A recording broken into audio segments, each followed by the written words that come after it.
1947 से लेकर हिंदू महासभा राम जन्मभूमि का मुकदमा लड़ रहा था। यही लाल कृष्ण आडवाणी सहित भारतीय जनता पार्टी और आरएसएस के प्रमुख नेताओं ने हमारे नेताओं से संपर्क किया और उन्होंने कहा कि भाई साहब, आप लोग इस तरीके से मुकदमे लड़ते रहेंगे, अगर आप कहें तो इसका हम राजनीतिकरण कर दें और अपनी सरकार बन जाएगी तो राम जन्मभूमि का मुकदमा ठीक ठाक हो जाएगा। और साहब, हम लोग साइलेंट हो गए, अपनी छाती में इनको बैठाकर पूरे भारत में रथ यात्रा निकाली और उस रथ यात्रा से इकट्ठा हुए 1400 करोड़ रुपए ये लोग डकार गए, जिसका आज हिसाब नहीं है। तो 1400 करोड़ रुपया ये खा गए।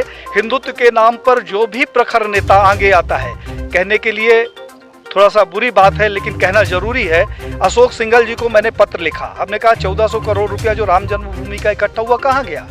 अशोक सिंघल जी से हमारा बड़ा आत्मिक लगाव था।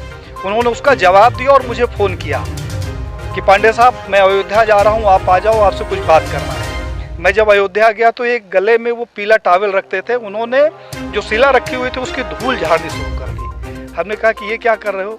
बोला, पांडे जी, मेरा अंतिम सपना है कि किसी तरीके से मेरे जिंदा रहते ही ये मंदिर का निर्माण हो जाए। साहब, उन्होंने हमारी उनकी काफ़ी गंभीर चर्चा हुई। उन्होंने कहा, पांडे जी, अभी नहीं तो कभी नहीं। तो हमने कहा, क्या करोगे, आप लड़ तो सकते नहीं। बोले कि अब मोदी है और लड़ूंगा भी और विरोध भी करूंगा।